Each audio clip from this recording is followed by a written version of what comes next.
السلام علیکم ورحمۃ اللہ وبرکاتہ۔ محترم ناظرین، ایک افسوسناک خبر سوشل میڈیا کے ذریعے ہم تک پہنچی ہے کہ پاکستان کے حضرت مفتی تقی عثمانی صاحب دامت برکاتہم العالیہ پر قاتلانہ حملہ کرنے کی کوشش کی گئی۔ اللہ تبارک و تعالیٰ نے حضرت کی حفاظت فرمائی۔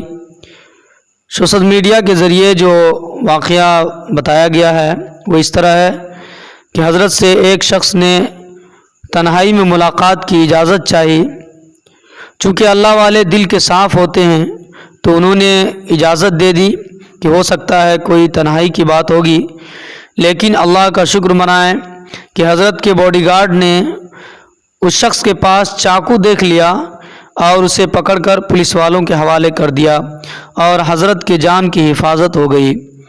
اللہ تبارک و تعالیٰ سے دعا فرمائیں کہ اللہ تعالیٰ علماء حق کی حفاظت فرماتے رہے، کیونکہ حضرت کی ذات گرامی کسی تعارف کی محتاج نہیں ہے۔ حضرت کے اسلامی خدمت اور حضرت کی تصنیفات اور حضرت کے تقاریر اور حضرت کے اسفار جو ہوئے ہیں دینی سلسلے میں وہ کسی سے مخفی نہیں ہے۔ حضرت کی بہت سی کتابیں ہیں جنہیں پڑھنے کے بعد پوری دنیا کے اندر کیا ہو رہا ہے، کہاں کیا ہے، اس کے بارے میں ہمیں پتہ چلتا ہے، جس میں سے ایک کتاب آپ جہاں دیدہ بھی پڑھے ہوں گے۔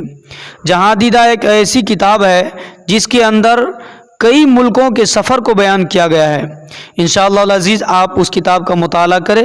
اور دوسری کتاب دنیا میرے آگے، یہ کتاب حضرت کی تصنیف ہے، اور بھی بہت ساری کتاب جیسے کہ خطبات عثمانی ہے، اصلاحی خطبات ہے، یہ سب حضرت کی تصنیفات ہیں۔ اللہ تعالیٰ سے دعا فرمائیں کہ حضرت کی اللہ تمام طرافات و بلیات سے حفاظت فرمائے اور فتین کے فتنے سے، ظالم کے ظلم سے حفاظت فرمائے، حاسدین کے حسد سے حفاظت فرمائے، اور اسی طرح جتنے بھی علماء حق ہے اللہ تعالیٰ ان کی تمام تر چہار جانب سے حفاظت فرمائے، ان کے عمر کو دراز فرمائے، آمین ثم آمین۔ اگر آپ ہمارے چینل پر نئے ہیں تو ہمارے چینل کو سبسکرائب کریں، لائک شیئر کریں اور کمنٹ کریں۔ جزاک اللہ خیرہ۔